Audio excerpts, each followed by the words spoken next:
dans peu de temps. Nous allons ouvrir notre livre de Genèse 25, le verset 20.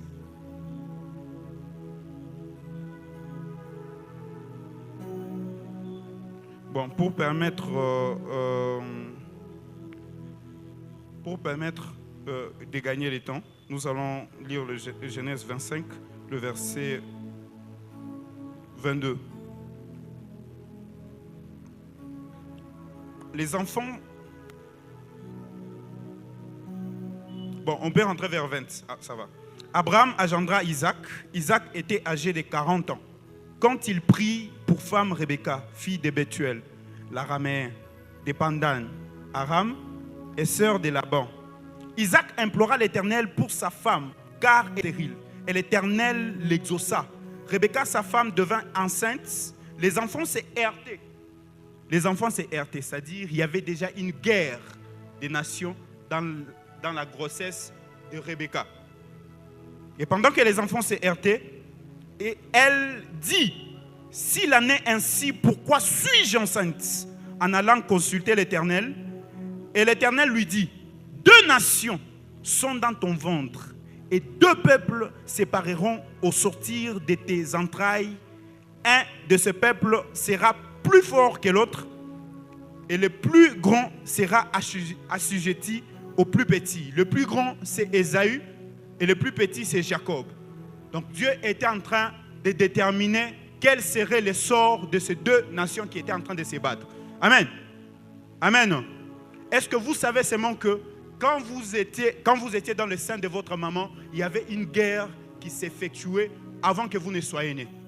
Et c'est cette guerre qui nous a même aussi, cette histoire de guerre qui nous a dévancés quand Jacob et Ésaü étaient dans le sein de leur maman.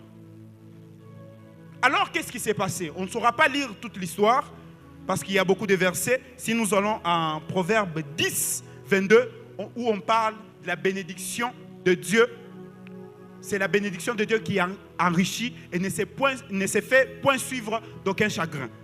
Si nous allons aussi en Apocalypse 1,6, où on est en train de dire qu'il a fait de nous un royaume et des sacrificateurs. Amen. Le sujet de cette année pour la vision de l'Église, ça parle de la royauté. La royauté, pourquoi? Parce que tout enfant de Dieu doit primer tout ce qui parle de la hauteur. La royauté, c'est tout ce qui parle de la hauteur. La royauté, c'est tout ce qui parle de la domination. La royauté, c'est tout ce qui parle de l'assujettissement. C'est-à-dire, on ne peut jamais être appelé enfant de Dieu si on ne parle jamais de la royauté. Alors, j'ai aimé quelque chose. C'est que le thème bénédiction royale n'est pas venu en vain. Parce que pour être roi, il faut être béni. Amen. Pour être roi, il faut être béni. C'est pourquoi Noé, sachant la notion de la bénédiction et la domination, il avait maudit Cam. Et il dit quoi? Ses frères assujettisseront Cam. Il sera à l'asservissement de ses frères. Pourquoi? Parce que si tu n'es pas béni, tu ne vas jamais vivre la royauté. Si tu n'es pas béni, tu ne vas jamais dominer.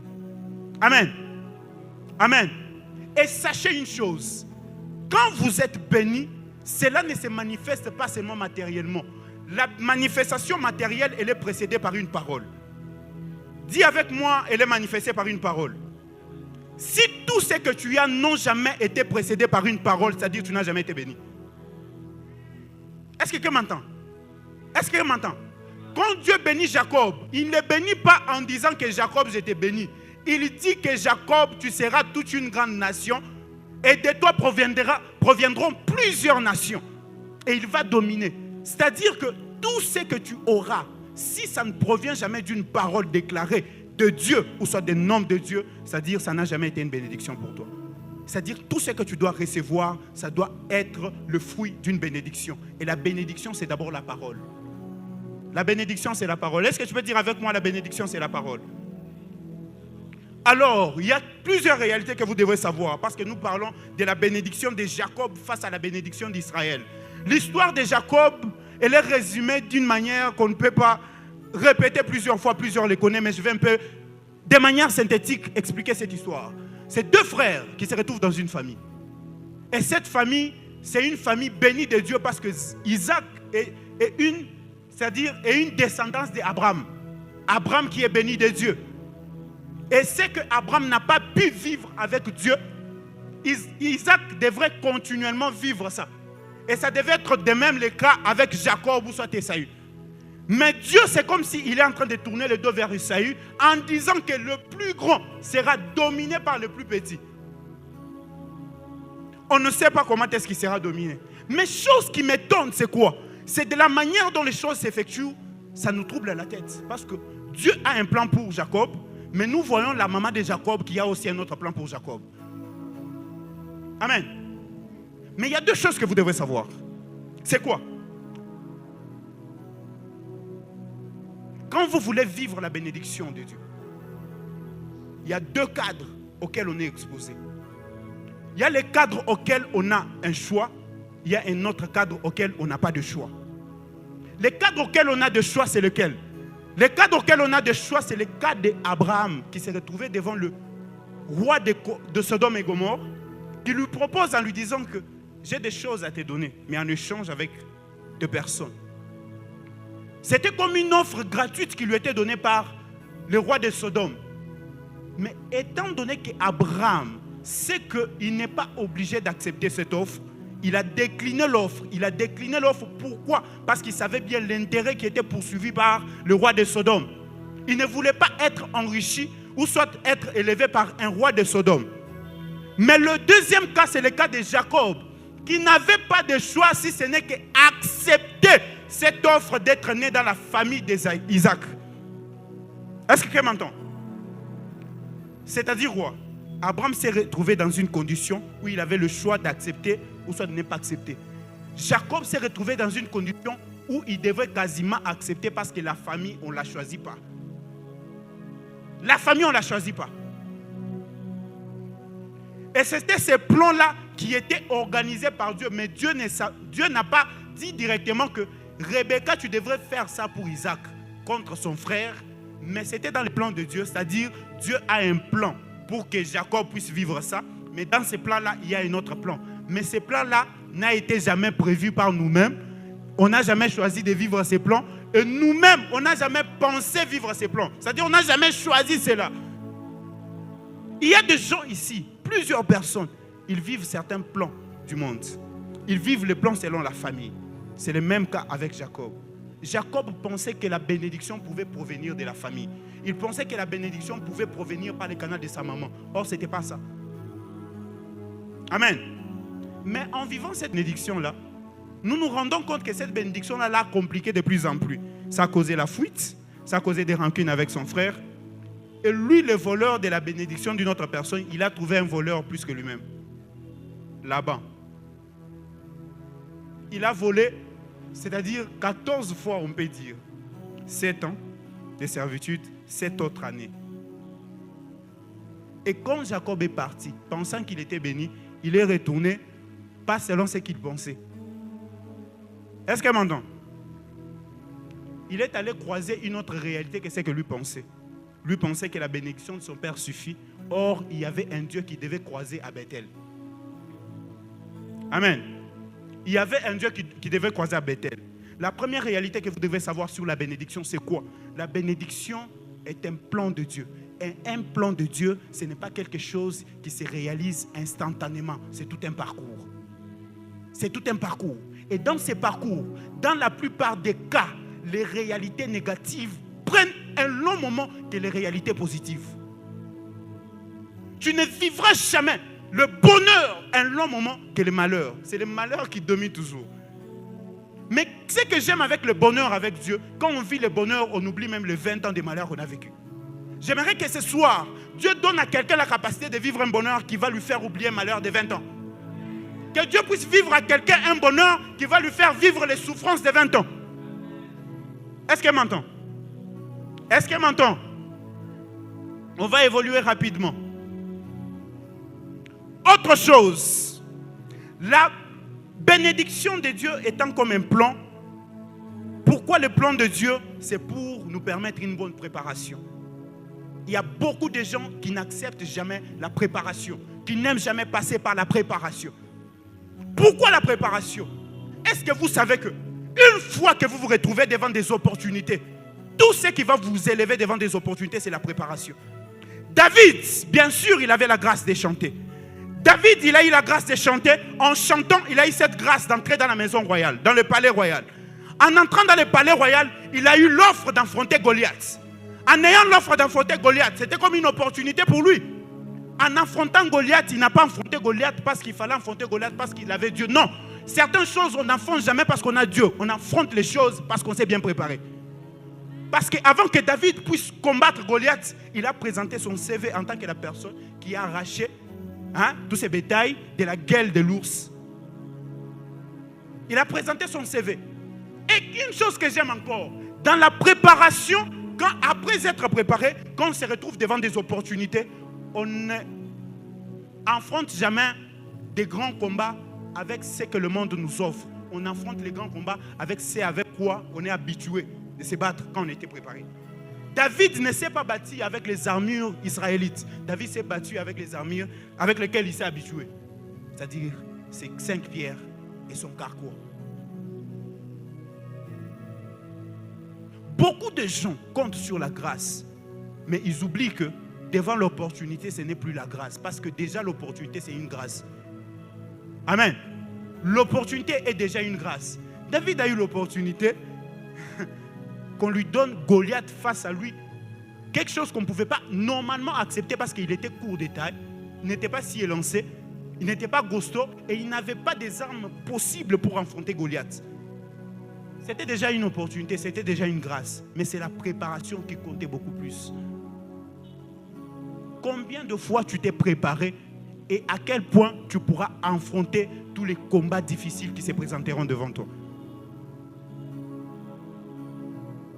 Amen. Amen. Beaucoup de gens fuient la préparation avec Dieu. Pas parce qu'ils n'aiment pas, parce que c'est une étape très difficile à supporter. Mais il y a une chose que j'aime beaucoup. C'est que la bénédiction de Dieu, une autre réalité, c'est que la bénédiction de Dieu est une et unique. C'est-à-dire, elle n'a qu'une seule phase. On n'a qu'une seule opportunité de la bénédiction de Dieu. Jacob, ce qu'il avait reçu de son père n'a jamais été une bénédiction de Dieu. Parce qu'avant qu'on puisse bénir quelqu'un pour une royauté, c'est Dieu lui-même qui révèle qui doit prendre la royauté et qui ne doit pas la prendre. Et à quel moment? Amen. Et à quel moment? Ce n'était pas le moment que Jacob soit béni. Mais comme c'était le plan de Dieu qu'il soit béni par quelqu'un qui pouvait lui permettre la fuite, bien que ça, ce n'était pas la bénédiction réservée pour Jacob, la bénédiction réservée pour Jacob l'attendait quelque part et non pas chez eux. Amen. Amen. Et quand la bénédiction de Dieu vient, elle s'est fait remarquer. Elle s'est fait remarquer. La bénédiction de Dieu, la première des choses qu'elle apporte, c'est d'abord la multitude. C'est d'abord la multitude. Parce que le Dieu que nous avons, ce n'est pas un Dieu qui, quand on croit en lui, il nous bénit, on reste. Lui-même dit quoi? Quand tu donneras ta vie en Jésus comme Seigneur Sauveur, tu seras comment? Sauvé, toi et ta famille. Dieu est un Dieu de multiplication. Lorsqu'il a envoyé Jésus sur la terre pour mourir pour les hommes, qu'est-ce qu'il a dit? J'aimerais que tu puisses faire quoi? Me ramener des frères. Dieu, à chaque fois qu'il s'implique dans une histoire, il ne s'implique jamais pour que l'histoire soit identique, soit la seule histoire, qu'elle se multiplie toujours. De même avec l'histoire des personnes à qui on a remis les talents. On n'a pas remis les talents pour que vous puissiez revenir. Non, on a bien gardé les talents. On veut la multiplication. C'est pourquoi ce soir, que Dieu te donne la capacité de te multiplier dans tous les domaines. Ah, quelqu'un n'accepte pas? J'aimerais que ce soir, au nom du Dieu de Daddy Cobin, que Dieu te donne la capacité de te multiplier en tout et pour tout. Que ce soit dans les domaines financiers, que ce soit dans les domaines des relations. Que Dieu te donne des relations importantes qui vont se multiplier chaque fois du jour et lendemain. Au nom puissant de Jésus. Que Dieu te donne la capacité financière qui va se multiplier au nom puissant de Jésus. Amen. Amen. Que Dieu te donne la multiplication. Que Dieu te donne la multiplication. Alors, il y a une leçon très importante à savoir.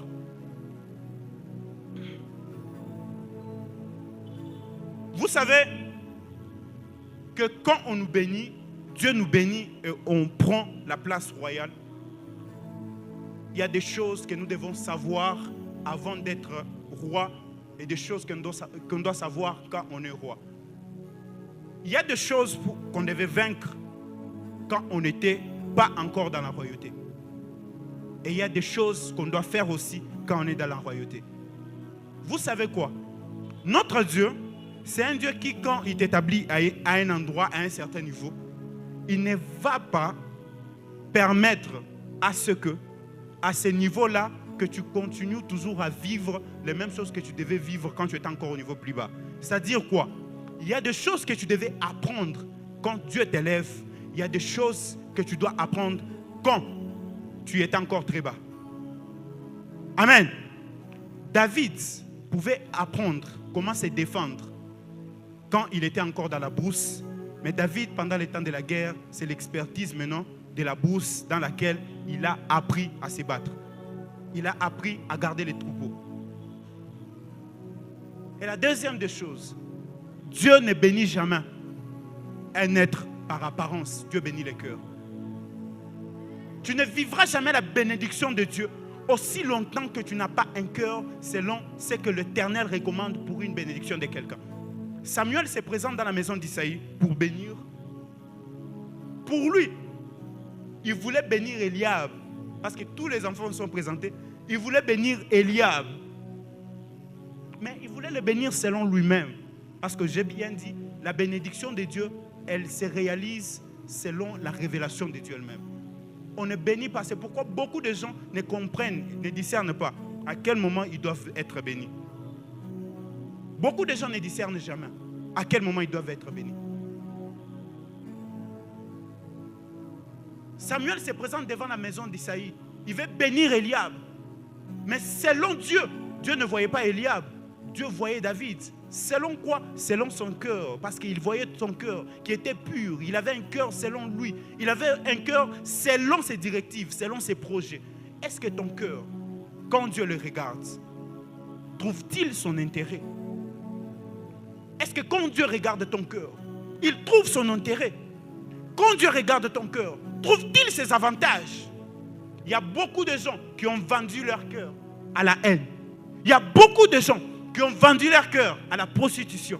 Il y a beaucoup de gens qui ont vendu leur cœur à l'idolâtrie. Il y a beaucoup de gens qui ont vendu leur cœur à la jalousie, à n'importe quoi, à l'amour de l'argent. Mais j'aimerais ce soir que c'est Dieu que nous sommes venus chercher. Nous ne sommes pas venus chercher, c'est Dieu qui va révéler les péchés des gens. Nous sommes venus chercher, c'est Dieu qui va transformer notre cœur. Et ce soir, que Dieu te donne la capacité de vivre une transformation de cœur selon qu'il va te bénir au nom puissant de Jésus.